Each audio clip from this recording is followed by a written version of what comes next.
Hi, everybody. Yeah. Welcome to our Monday night Zoom session. So nice to see everybody as we're socially distant. Hey, Mark and Molly and Gail. Wow. So nice to see everybody. It's so it is so nice to see everybody. Really, really beautiful.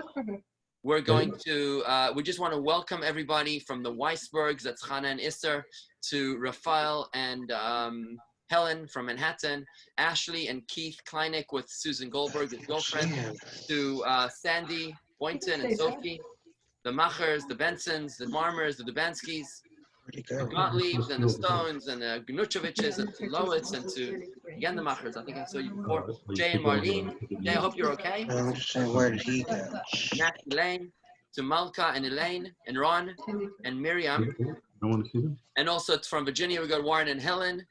And who did I miss? If they're going to be the one. I think I said Dean and Dan. I'm not sure. Farmers. Oh, the there's Raphaels. There's Matthew Lane. Nice to see Justin you. and Carissa, nice to Mr. see and you. Mrs. Matthew Lane. Or at least to see your names. We're not seeing your Justin and faces. Carissa, very impressive to have you here with us. Gail, good to see you too. Shalom. That is Molly and Mark as well. Molly Mark Linsky and can't tell who this I is. think that's Larry. Larry, who? Can't tell. Brookman? No? No, I don't think so. Andy and Chana Siegelstein to Chana. There's a Chana here. I don't know who that is. And Shandy and to Justin and and Carissa Raphael. With that, friends, we are going to start the program. What we've done over here, you know, Chabad starts on time, we end on time. With the permission of our president and first lady, Mickey and Cookie, we're good to go. All cleared for takeoff. Thank you, Mick. Okay, good. So we're exactly 5 minutes late. That's perfect timing. L'chaim, first of all, to everybody. L'chaim to socially distant but spiritually united. We're together in this. Am Yisrael Chai. You know, we muted everybody, by the way, so no offense. It's an equal opportunity offender here.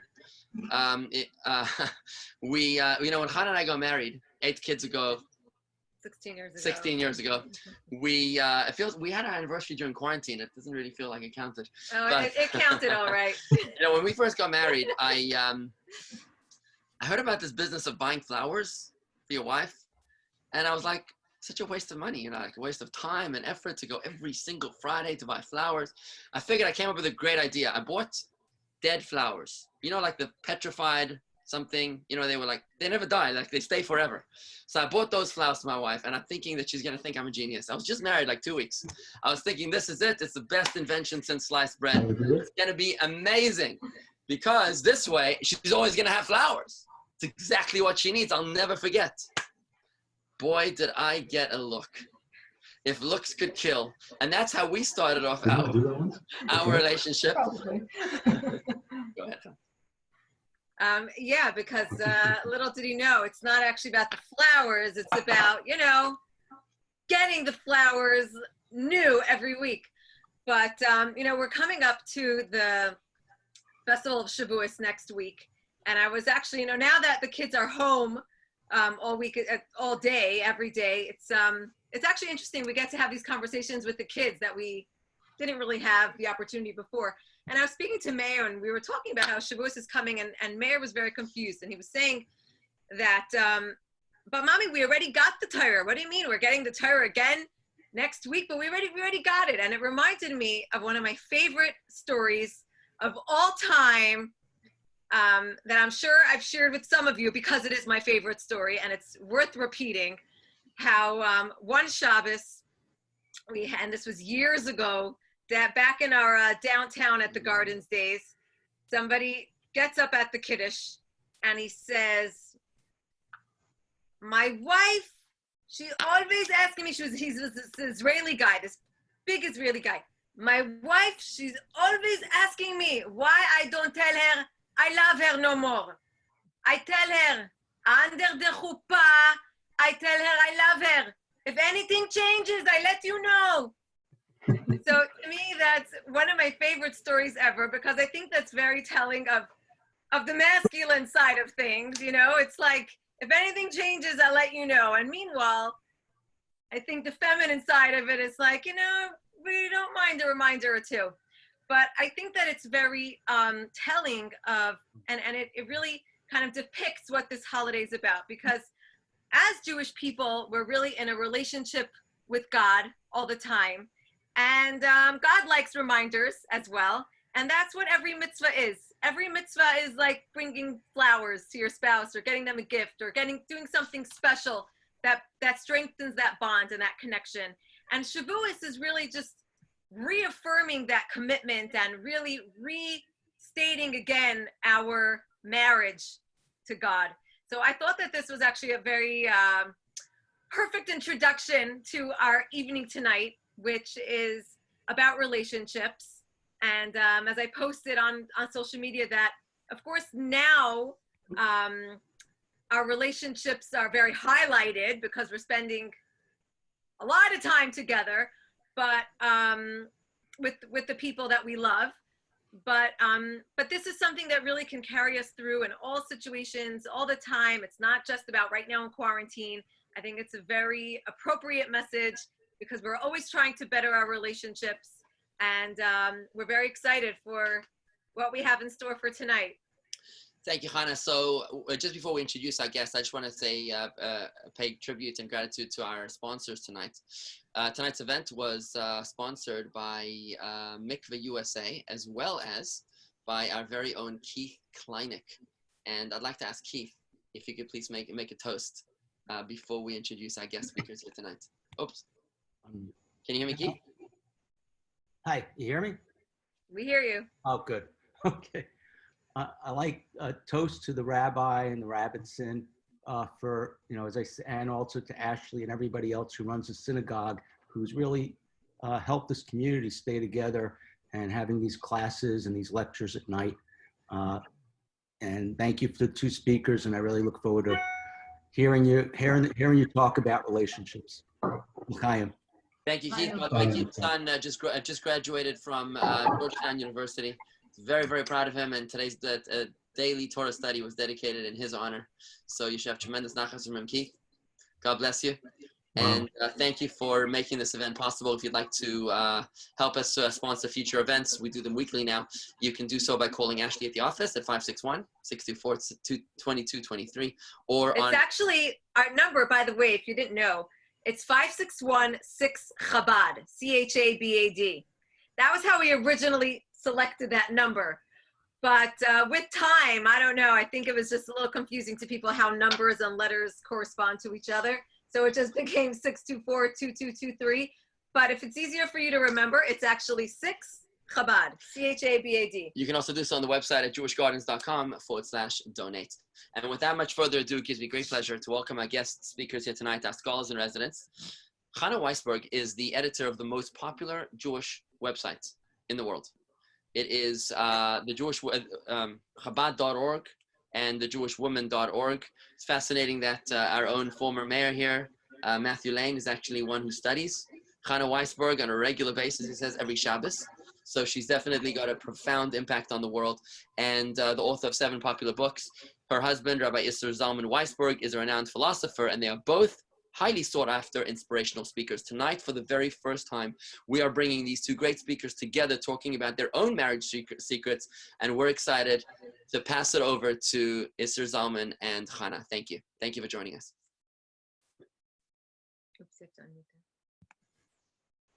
You can hear us? Yep. Okay, we're on here now. Wonderful. Thank you so much for having us. We're so excited to be here tonight. I think the best test of a relationship is to do a Zoom talk about relationships during Corona. That's really the best test. And guess what? We are still here and we're still smiling, right? Let's see when it finishes. When it finishes, okay. So we have been married for 34 years, thank God. Wow. Yeah, it's actually 34 and a half. 7 months. 34 7 months. I did remember. Okay. We have 6 children, not as many as the Biglers, but we have 6 children, 6 grandchildren. And we've had how many fights? None. No, okay. None. And we're still here. I want to tell you a story about this guy. His name was Manny, and he was an older bachelor. And as the years and years progressed, he got older and older, and still he was not getting married. And one day he met an old childhood friend of his, and his friend said to him, Manny, what's going on? Are you really being so picky? Are you being so picky about who you go out with and who you want to marry? And he says, no, I'm not really being picky at all. It's not me who's being picky. He says, so what's the problem? He says, the problem is I find a woman who I really like, who I'm ready to marry, and I bring her home. I bring her home to my mother. And my mother speaks to her for a little bit, and she nixes. She keeps nixing each and every one of them. So his friend says, listen, I have an idea for you. Here's what you should do. I want you to try to find a woman who is just like your mother in personality. And in that way, she'll really love her. And then problem will be solved. So he meets Manny a few months later and he says, new Manny, what happened? Did you try my idea? He says, yeah, I tried your idea. Everything was going great. I met a girl, I met a woman. She was just like my mother. I brought it to my mother. Yeah, new. What happened? My mother loved her. She became such a good friend. She loved spending time with her. So good. What's the problem? Well, my father absolutely detests her. So that is not really an example of liking the people you love. That's the opposite of liking the people that you love, which is the topic for tonight's discussion. Now, this talk, as Rabbi Vigler mentioned, is sponsored by a group that I feel very fortunate to be speaking for. It's called My Gift of Mikvah. And the goal of this organization is really to strengthen Jewish relationships on a spiritual, on an emotional, on a physical level, to create the intimacy that is so sorely missing in our world today. Because when you look outside at the world today, relationships are in a hard spot. And as Chana mentioned, Corona and the whole virus really emphasized that, because now we're in such close spots, close spaces, where we really need to focus on what's so important and what's most important, which of course is our relationship. So when we talk about this topic about liking the people we love, the first thing that comes to mind is really, who do we like? Who do we love? I'd like to share with you for a second our screen, and I want you to think about for a moment. Share. I can get it on the share. How do you get it to the share?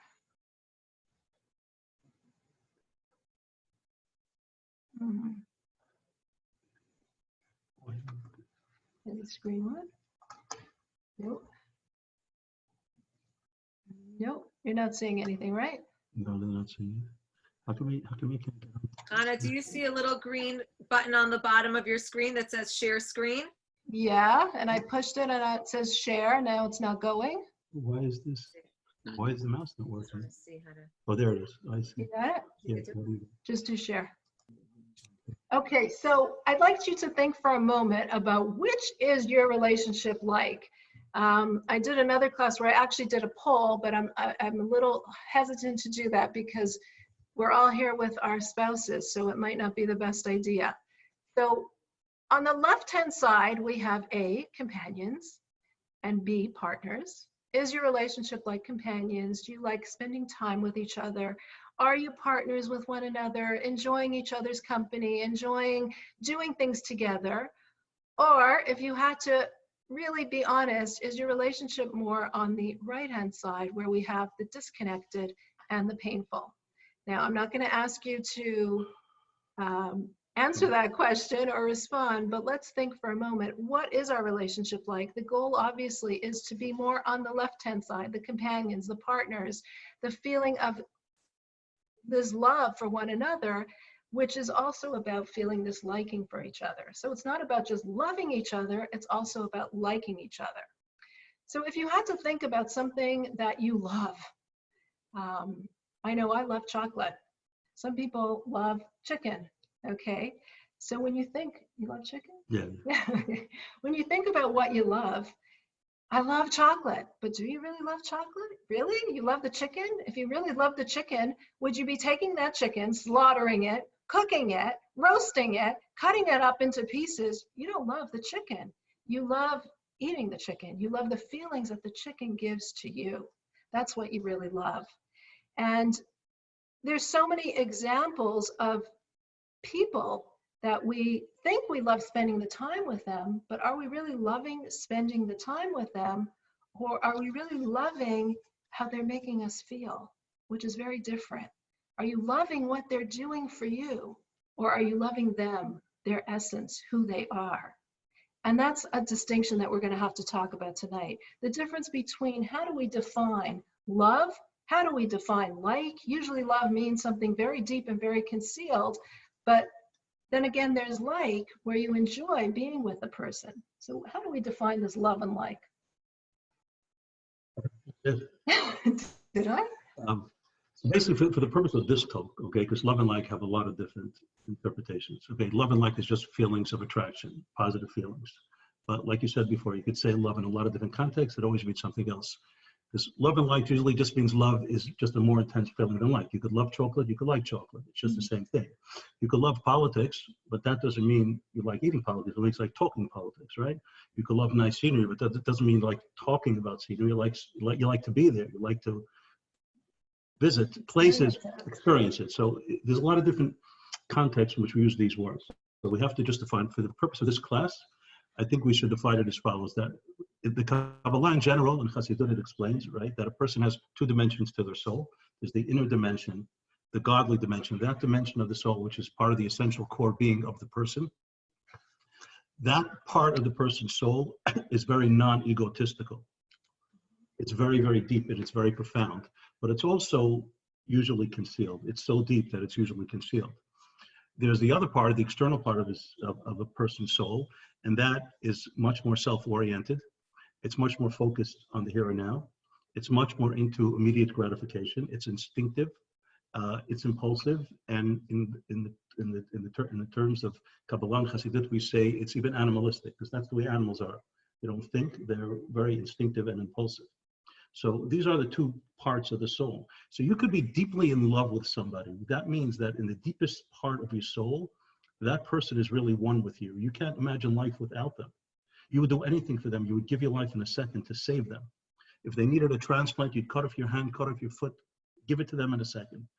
However, that is usually concealed. It comes to the fore in times of great need and distress when they really need you. But the outer dimension of the soul is really what we're usually functioning on. And that is what we're talking about, liking the person you love, because the person you love is deep down in your heart. What about in day-to-day life, when you're doing the things you like, for example? Like, for example, let's say your child, comes to you and you're in the middle of reading a great book, or you're in the middle of watching something and your child is like, can we go play ball outside? Right. And you love your child. Everyone loves their child. Yeah, you love your child more than anything in the world. Right. But you're into this really good book, or you're watching this great show, and you don't really want to stop doing it. So you love the child, but right now you're liking what you're doing a lot more than actually spending the time with your child, who you love so much more. Exactly. So the point is why? Because you're functioning then on the mode that you're using now is the outer dimensions of your soul, not the inner dimension. You're not relating to the inner dimension, that part of you that loves your child more than anything else. You're just looking now at the external, the egotistical, the here and now. And I like what I'm doing. I'm watching a movie, so don't bother me. You're bored? Find something to do. Leave me alone. So that is, even with a person's own self, I mean, a person loves themselves. A person loves life. But many people spend a good part of the day doing things that are counterproductive for their own success. Like, for example, a person who's overweight, or a person who just is not healthy, does not like to exercise. You really want to exercise. You really want to be fit. You would love to be fit, but you like the things that distract you from that lifestyle too much more than what you love. So, well, not much more. It's just much. That's the mode. You're in that mode. Right. You're in the external mode. When you're in the internal mode and you're thinking about things that are really important to you, then things have a different perspective. Which really makes you think about the things that you like and you love, and how hidden some of those likes really are. Because if we really like the things that we really love, then we should be focusing a lot more on exhibiting that behavior in our actual practical everyday life. Right. So we need to dig in and connect to that inner essence of our soul, where the love is present, and leave that external mode where the love is concealed. Mm-hmm. So regarding children, obviously it's extremely important, not only to love them, but also to like them and to express that like throughout the day. to show the kids that they're more important than whatever you're doing, than watching a movie or checking your WhatsApps for the latest boring news about what's happening with COVID or whatever. So that's very important. It's important for in a person's regarding himself also, that he thinks about the deeper things in life. But with a marriage, it's not only important, it is essential. And our sages talk about this very, very clearly, about the importance. They don't stress the importance so much of love, because it's so obvious that if you're marrying somebody and you're devoting your life to somebody and you're building a feeling with somebody, that the love is there, or else what are you doing? But they stress the like. And the terms that they use is very interesting. Our sages always use the word that you have to show kavod. Kavod means respect. To the person you love, you have to show respect. And why do they use the word kavod? Because love, first of all, love could always be concealed. You don't always express love. But if there's somebody you really express, somebody that you really respect, you'll always respect them. You are never going to show them disrespect. Somebody you really have, if you're a great person, somebody you really respect, you're in the presence of a great teacher or a great person, you're always going to respect them. So it's continuous. So that is why they say that you always have to not only love, but show the respect. And the other thing is that respect, the focus is on the person. Love sometimes is mixed. You love that person, but you also love yourself, and you love being with that person. You love what that person does for you. You love being with that person. You love how much they add to your life. So you're thinking about yourself also. Kavod, respect, I'm only thinking about that person. I'm not thinking about myself at all. I'm thinking about how I show respect to that other person. It sounds like we have to, when we're talking about a relationship, we need to go beyond what we're feeling and really focus on what the other is feeling and where the other is coming from. Right. And really appreciate and respect what their needs are. Like, I'm just going to give you some quotes from the Talmud where they stress this concept of how important it is to respect your wife. First of all, the most important document in a marriage is the ketubah. The ketubah is when a couple gets married under the chuppah. So the groom gives the bride, he gives her a ketubah, which is a written document which specifies his responsibilities to her and what he's committing in this marriage to her. And it also specifies her responsibilities to him. So it's very interesting. So the ketubah was written by the sages of the Talmud. It was written in Aramaic. We still use the same text today. And the sages found it very important when talking about his responsibilities. It's counterintuitive, but the ketubah says, "Va'ano," and I promise, I will work and support you. But before that, that's one of the primary responsibilities of the husband, is to work to support his wife. But before that, it says, "Va'ano oikir," I will show you respect. The first responsibility that the husband is saying to his wife is that I will always respect you. In fact, the Talmud says that when it comes to love, so the level of love that you have to your wife is as much as you love yourself. She is the other half of you, and as much as you love yourself, you have to love your wife. When it comes to respect, you have to show her a lot more respect than even that you care about your own respect. You have to care about her respect. You listening to this? It's an interesting idea, definitely. And another saying in the Talmud. The Talmud says that as far as just figuring out what you could afford, so it says if somebody could, as far as how much you spend on food, you should spend a lot less than you could afford. It's not important to waste money on expensive foods. You eat what you need to give you the nutrition you need and to be healthy. So the Talmud says, as far as food is concerned, spend less than you could afford. As far as the clothes you wear, you should wear clothes that fit with your economic status. If you could afford it, you could dress nicely. That's okay. But when it comes to what you do for your wife and things that you do to show respect to your wife, you should spend money more than you could afford. Because that's the most important thing, is not just to love a wife in your heart, but to show on a daily basis, to show how much you respect her for who she is. So I'm just a couple of examples. I mean, there's so many examples. Well, it's interesting because it reminds me that we're now during the days from between Pesach and Shavuot, which during this time period, we're in a semi-mourning. We do not do a lot of things that like listen to music or cut hair, etc., because the students of Rabbi Akiva died during this time. There was an epidemic during that time. And we're told, why is it that these students died? Because they didn't show enough respect to one another, which is really what you're talking about, the showing of respect. And it's a very strange issue. What do you mean the students didn't show respect? Their teacher was Rabbi Akiva. And Rabbi Akiva, his whole mantra, his whole motto in life was V'ahavta l'reacha kamocha. Love your fellow like yourself. Right. Love him. Love everyone like yourself. And yet his own students who lived with these ideals their entire life, they wouldn't show this kind of respect for another. What does that mean?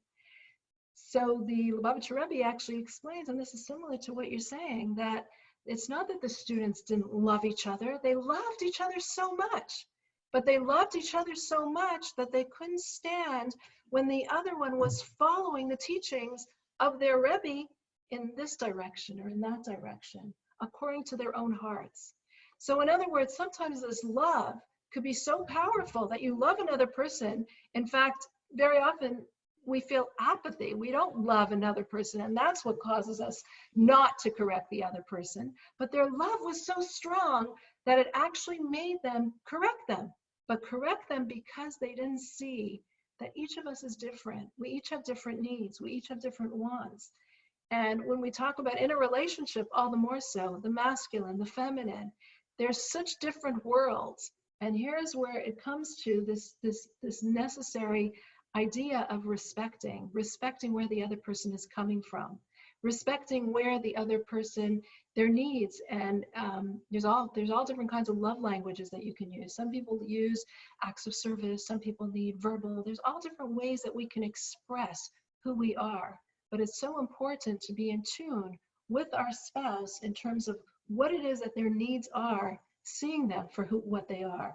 Right, and respect really is expressed more when you're doing things that don't make any other sense to you, because respect is someone else. For example, I love reading books. I have so many books. I have thousands of books, and I love reading books. And then in the middle of something, I put it down here, and then I read something else. I put it down here. House is full of books. My wife likes to have. She says, I have a huge study. I have 2 studies. I have in the basement. I have upstairs. You have plenty of place for your books. My house, I like table clean. I like the end tables clean. I like the couches. And like, why? It's not dirt. It's a book. Like, what's the big deal if there's a book on the table?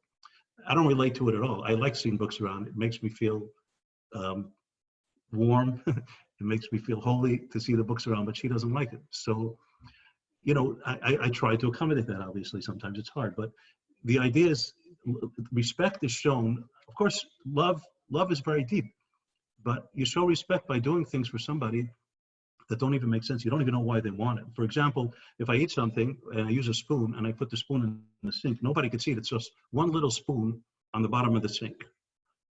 Now, to me, why would anybody care if there's a spoon? The kitchen is perfectly clean. There's just one spoon in the sink. My wife walks by, she sees a spoon in the sink, and it really bothers her. She doesn't like spoons in the sink. So I keep on having to tell myself, this is 35 years, but I keep on having to remind myself, it doesn't mean anything to you. It's probably a crazy thing, but it means something to her. So I wash the spoon and I put it away. I try to remember. I mean, I forget like a few times a day, but I also remember a few times a day because it's a challenge. Respect also means.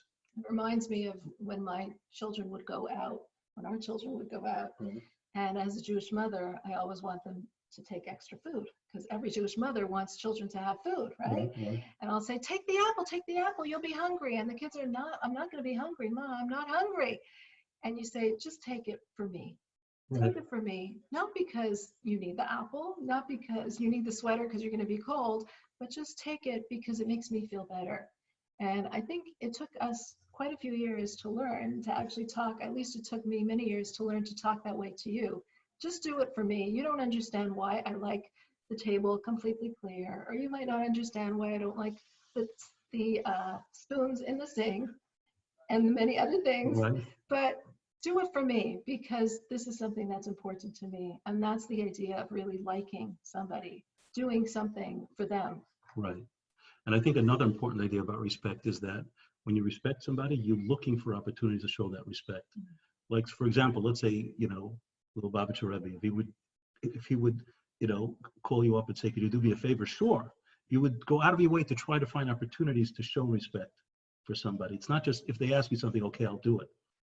So how do you find opportunities? So a lot of times women are very good at hinting things, but you have to really be attentive and really want to pick up these nuanced hints if you really want to show her respect and you want to grab this opportunity, because she's not going to be upset if you don't get it. You could make believe like you don't get it. Like, for example, the other day my wife said, oh, do you know if you have any chocolate? I could have easily said, no, I don't know, maybe take a look in the pantry, but I didn't do that. I got up, I stopped what I was doing, I went to the pantry, I found the chocolate, and I brought it to her. If I wouldn't, then I would have said, I don't know, or I don't think so, or take a look yourself. She wouldn't have been offended. But I missed an opportunity to show her the many likes. Women always do that. I don't know why. I read the book, Men from Women from Mars, Venus, whatever, but I still don't understand. We're going on a trip, for example, and it's a long trip, and my wife says, are you in the mood to stop for a coffee? So the first time she said it, I said no, and I went further. Then 20 miles later, are you in the mood for a coffee? I said no, until I realized, of course I'm in the mood for coffee. She wanted a coffee, so we pulled up at the next exit and we got a coffee. But that was a nuanced hint. She wouldn't have been offended that I didn't get it, but when I do get it and I say, sure, let's stop for a coffee, I jump to that opportunity to show her that I care. These examples are you have many opportunities throughout the day to do that. And it's very, very important to seize those opportunities, because those are the things, they're not big things, they're tiny things, but they show that, you don't only love her, but you like her. It's like the husband who was married for many, many years to his wife. And the wife says, you never, not you, don't worry.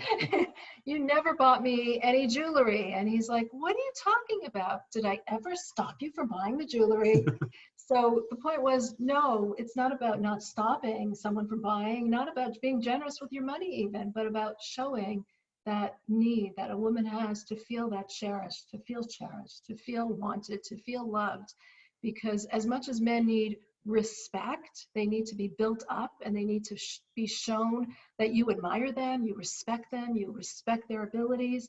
A woman needs to feel cherished, and a woman needs to feel that kind of love.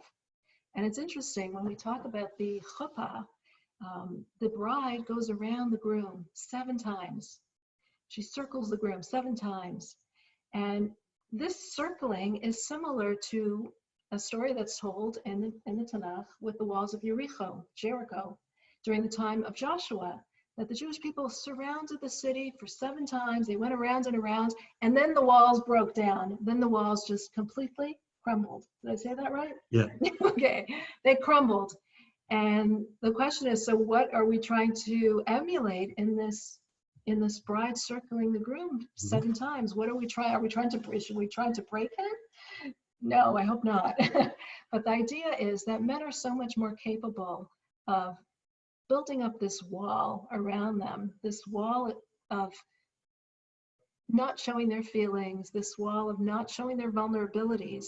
And a woman has the ability to break that wall down and help them to really show their feelings, to really show their vulnerability, to show their love. But a man will only do that if a woman has built him up. If a woman has made him somebody who she respects, who made him feel that I so respect what you're doing, I so respect who you are, I so respect you as a person. Whereas a woman, I think, needs to feel more cherished, that she's loved, that you thought of her during the day, that you went out and you bought her the chocolates, that you have that diamond story. Oh, that joke you made? Yes, sir. Oh, so this woman on her birthday, she in the morning she tells her husband, I had this amazing dream that you gave me a diamond necklace. What do you think? She asked her husband, what do you think the meaning of that dream is? So the husband says, you know what?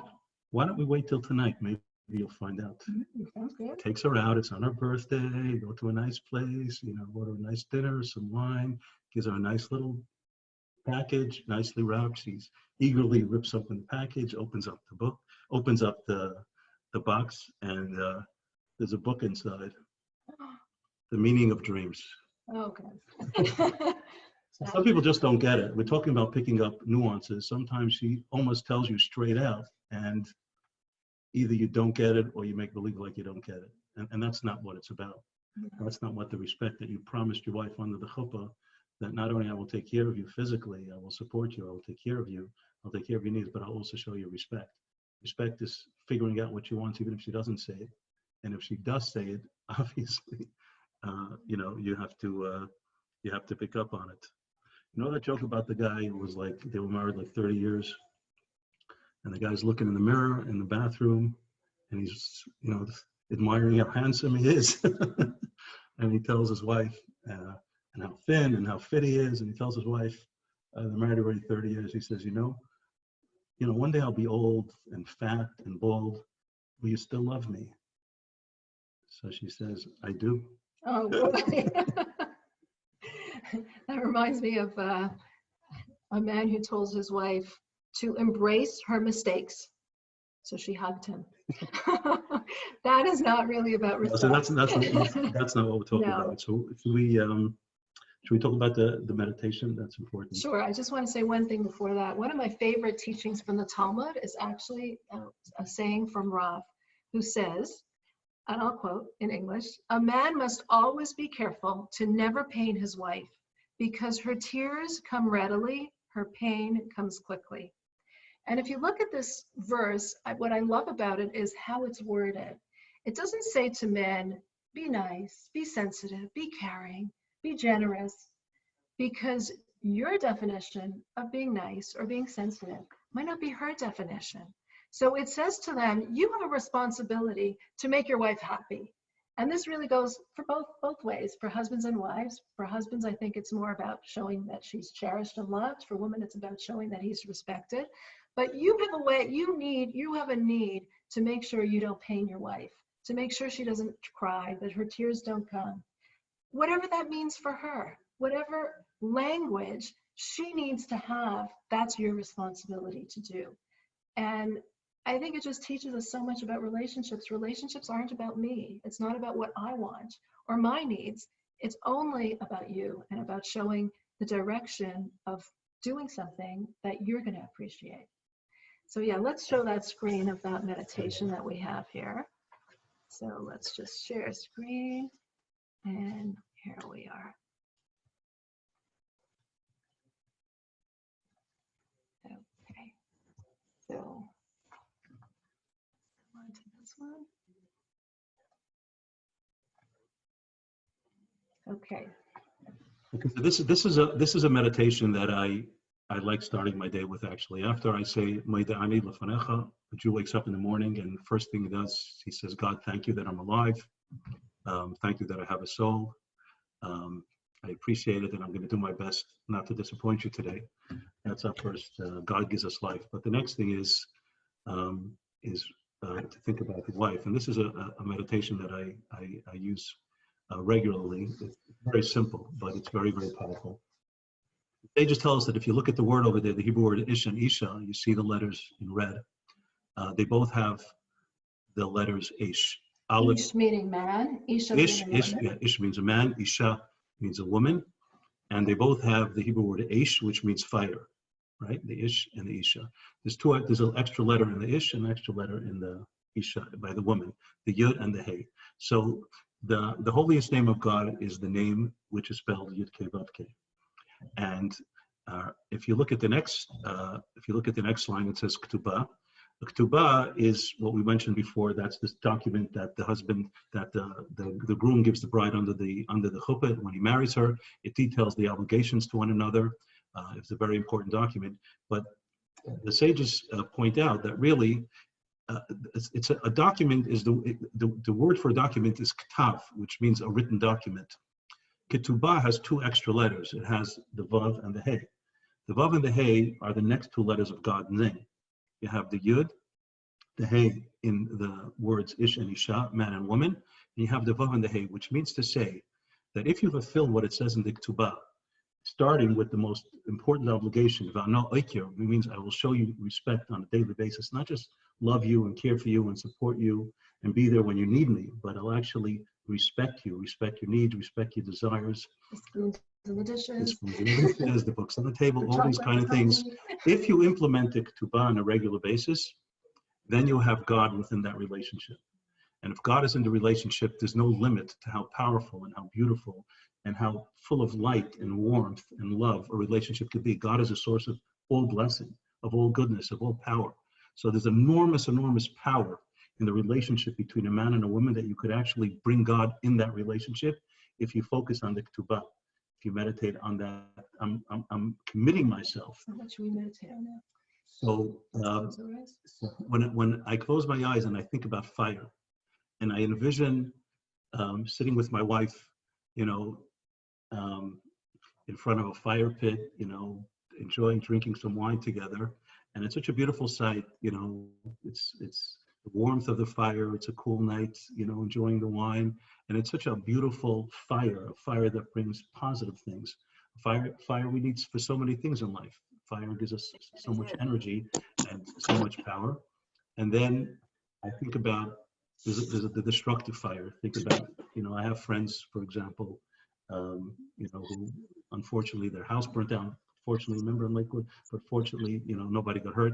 But this fire is such enormous potential, and you can't just allow a marriage to go on autopilot. Either you bring out the best in a marriage, or unfortunately, you're letting the destructive fire, to consume the marriage. So think, you know, close your eyes, think about those words, the ish and the isha, and the yud and the k, and think about the fire that you want to infuse your marriage with. The fire that's based on the commitment that you made in the ketubah, the fire that's made on mutual respect, and finding more opportunities to show like, like you click likes on a Facebook page. Throughout the day, try to find as many opportunities to bring that fire, to stoke that flame, to get the fire out of the coals and to feel the warmth of that fire. Beautiful. So as I said at the beginning of this talk, that I speak for a group that's called My Gift of Mikvah. And one of the things that I really love about this organization is that they encourage men and women in relationships, in marriages, in Jewish marriages, to experience the system of life that is called Taharat Mishpacha, the family system of living, where briefly stated that it means that when a woman has her period and for 7 days thereafter, the husband and wife are distant physically. They don't have physical intimacy with one another. After that time period, the woman immerses in the mikveh, and then they resume their relationship. And the night of mikveh is usually an extremely powerful night, a night where the two are once again uniting, full of passion, full of, like how it was when they were just a bride and groom, just that night of their marriage. It's like a new, renewed honeymoon. An aspect of this that I really think is so powerful, though, is that it also gives the distance. When a woman is, the natural ebbs and flows of a woman is that she doesn't want the physical touch, and it allows the distance to enable the relationship to be built on an emotional level. So it's not just a physical relationship where we're physically intimate with one another, but we can also learn cues emotionally from one another and build on those cues. So when we give little hints about what we want, or the coffee or the spoons or the things that are at different aspects of our relationship, we learn to understand what the other person cherishes, what the other person needs and loves. Because so often a hug, a kiss can so cover up any kind of argument. And specifically in our times when women are so highly sexualized, it allows this space to develop other aspects of the relationship. It's very interesting when you look at a Sefer Torah, the letters in the Torah are all there, fully there, but they have a space around them. So if a letter is missing in the Torah, if it's faded, if it's not there, the Torah is completely invalid. It's no good. But at the same time, the letter needs to have that space around it. And I think this is what a good and healthy relationship is all about. Respecting the needs of the other person, making sure that they're there fully, that they're fully present, because if you're expecting somebody else to make you happy in your relationship, if you're relying on somebody else for your happiness, that's not going to work. But the idea is to be fully there, fully present in your relationship, but at the same time, allow the room for the other individual, for their needs, for their particular expressions, like that thing that Rabbi Akiva's students did not do, which is allowing each person to express themselves as they need to in their own way. Okay, we'd like to just review some relationship goals.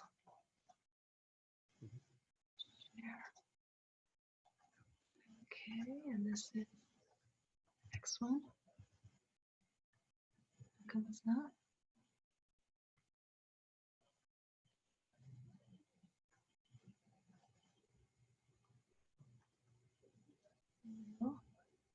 Oops, sorry. Okay, relationship, no, it's showing this whole thing. Why is it not showing the rest of it? I'm not sure. Okay, here we go, relationship goals. So from this talk, this is what we'd like to summarize from what we've said. Love is not enough to sustain a healthy marriage. How many of you agree with that? Raise your hands. Okay. Marriages need multiple daily likes that express the love. We need to have those things that we do on a daily basis that shows not only the loving, but the liking. Women need to feel cherished. Men need to be respected. And women have such a great way of doing it. Men have such a great way of doing it, but we need to be in tune with one another's needs. Build your relationship with the fires of love, not the fires of destruction, which is what you were saying with the Isha and the meditating. And if we could just meditate every day on those two fires and on that fire of destruction versus that fire of love, our actions would be so much more complementary. Meditate every morning on the awesome potential of a healthy marriage and the pitfalls of a neglected marriage. Because really, it's not about just having a great marriage. The opposite of a great marriage is not a horrible marriage. It's a neglected marriage. It's a marriage that you aren't putting in that effort, that daily effort, that constant thoughts, those constant feelings, that constant thinking about what is it that she likes, what is it that he likes, what is it that he needs, what is it that they want, and in that way create that happy, healthy relationship. And finally, make a commitment to make your spouse smile at least 3 times a day. That was yours. That was a cute one. If we can all make that commitment, it's a practical, easy kind of commitment. Just make them smile. Whatever it is that will make them smile, whatever it takes to make them smile. It doesn't have to be something big, just a bar of chocolate or just no spoons. And then we can really, this can help us to really build stronger relationships. Want to summarize, say something? You said it all. Okay, thank you so much for having us. We hope that we've shared some good insights with you on how to build a good relationship. We're more than happy to take any kind of questions or comments that any of you might have. So thank you to both of you, Hannah and Esther Zalman Weisberg, for sharing with us these very beautiful and intimate thoughts of yours. As I just would like to kick off the questions here for just a moment, as we encourage everybody to, to post your questions either in the chat box or in the, or you can just speak, just unmute yourself. I just want to ask you, you said you were married for 34 years, I think it was, right? 34 years, 7 months. So I'd like to ask, and 7.5 months, right? I'd like to ask you a question. I'd like your spontaneous answer to 3 things that you wish that you knew about marriage 34 years ago. 3 things that you know now that you wish that you knew then. Sorry to put you on the spot. That love means to give. It's not about, what you get, it's what you give. That marriage is not just about a partnership of who does what, this equal partnership, but a marriage is about each person giving their 100%. So it's not about me doing 50% and him doing 50%. It's about both of us giving 100%. And third thing is that it's okay to have differences. It's okay to be very different. I think we are very different. But it's the differences that can complement one another. It's the differences that help you grow as an individual. It's when you confront those differences and you actually work on coming together through those differences. Like if I like to get to the airport, you know, an hour and a half or 2.5 hours before the flight, and some other people like to get there like 10 minutes before. Yeah, but I learned that about 10 years ago. Right. Yeah. Okay. So I The last think 10 years have been good, no? 3 or 4. But yeah, it's about learning from each other and trying. This is the 4th one. Always trying to see the good, to find the good, because there always is good. It's a matter of finding the good. Now's your turn. Wow. Well, that's great. Thank you. Thank you for sharing those thoughts, Hannah. Is anybody else that would like to ask a question to these very illustrious guests that we have here with us today? Please, if you could unmute yourself and pose your question. We would encourage the opportunity for you to do that if you would like to unmute yourself. It's a little intimidating, I know, in front of so many people. Oh, somebody posted in the chat a question. No, somebody said I'm in. Okay. Anybody would like to post a question to our illustrious guest here today? Not a question, but a compliment, because what you said is 100% correct for me in my life, and it's proven really successful. And also understanding that every woman has different amount of needs and every man has a different amount of respect. Do you agree with that? Who needs a different amount of respect? Do you agree with that? Absolutely. It says just like each person's face is different, so too every personality is different. Every person's needs are different. So definitely. It takes a long time.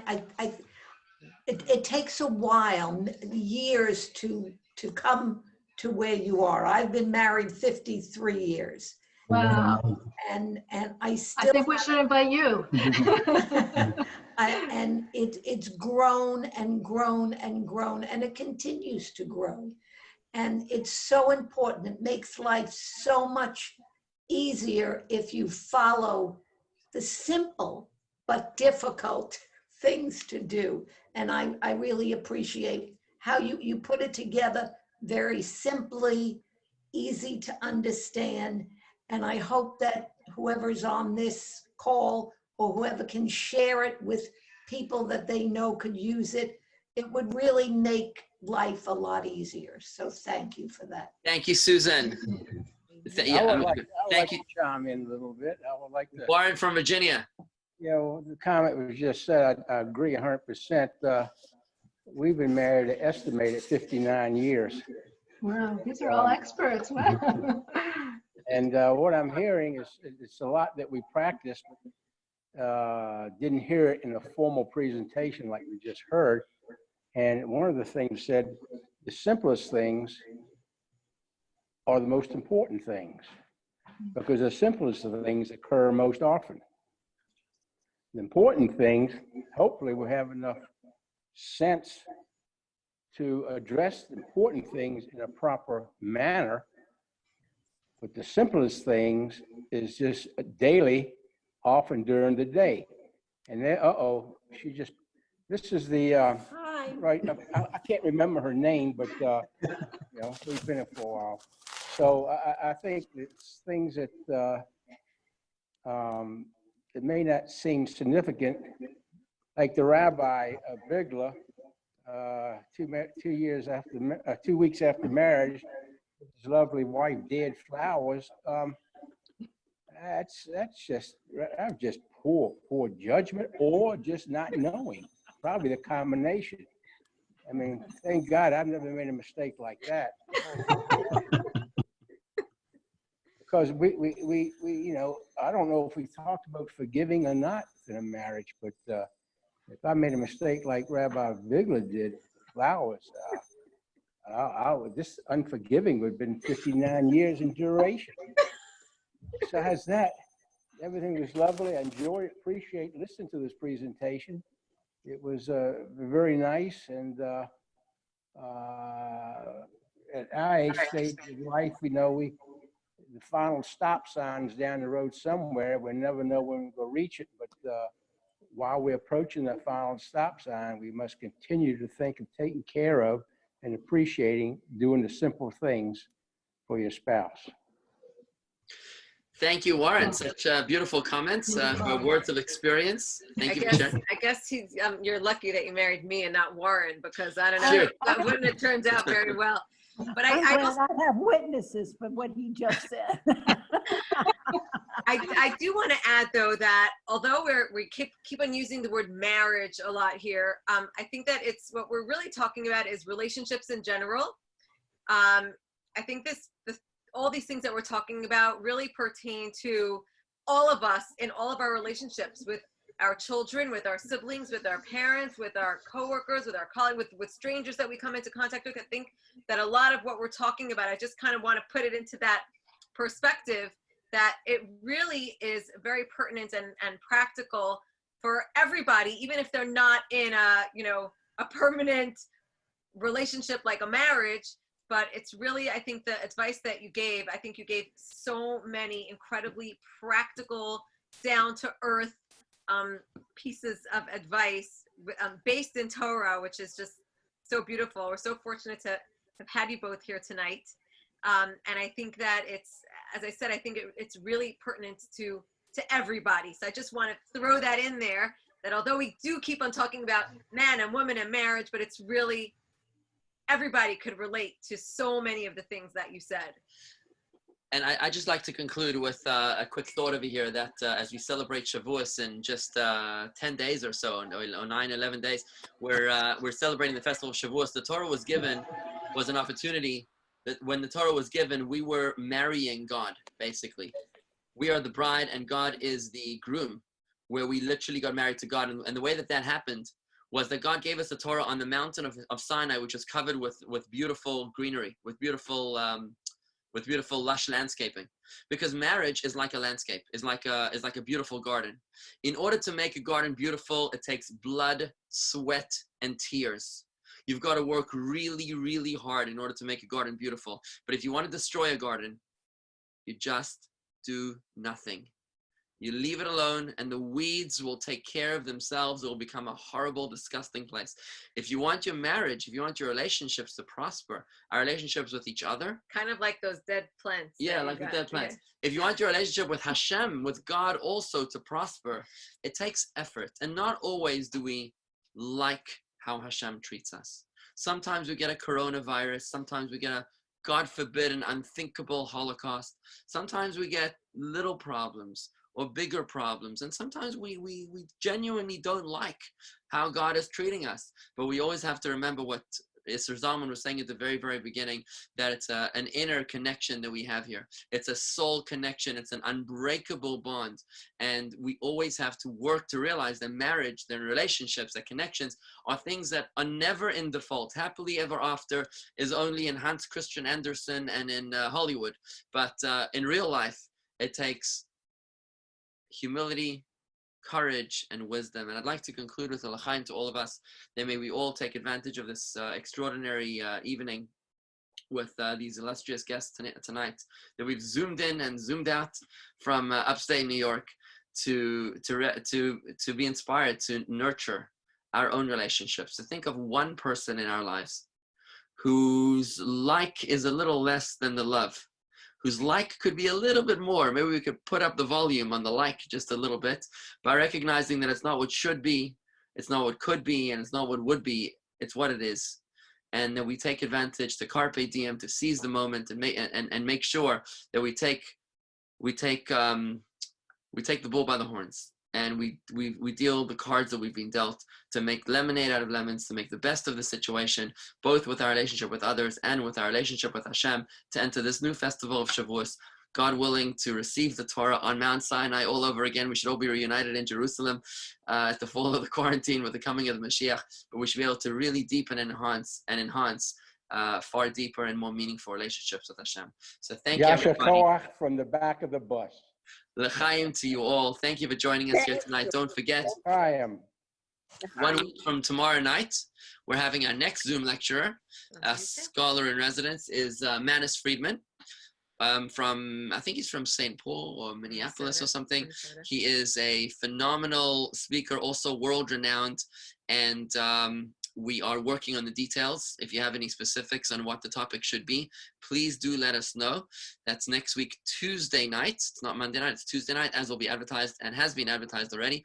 But again, a special thank you to Isser Zalman and to Chana Weisberg. If you could just give us a closing comment as we let you go.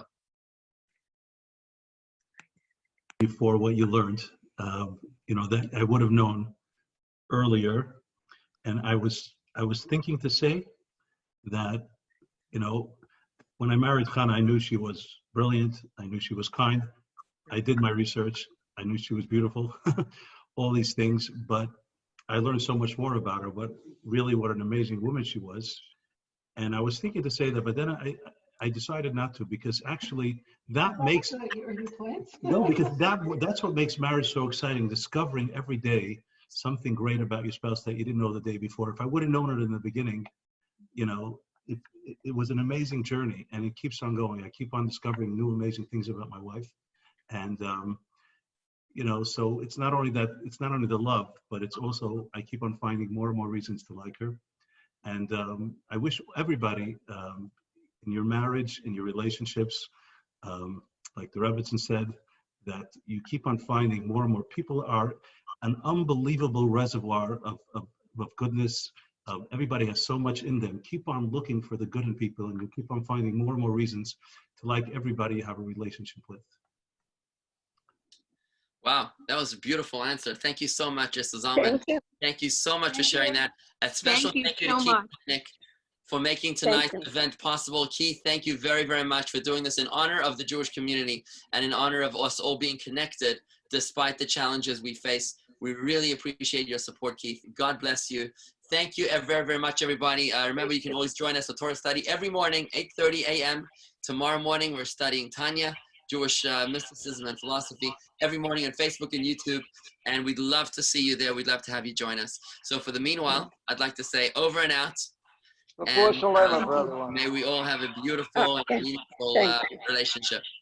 Thank you. Thank you. Thank you for having us. In all of our relationships. Thank you. Thank you so much. Good night. Good night, everybody. Thank you so much.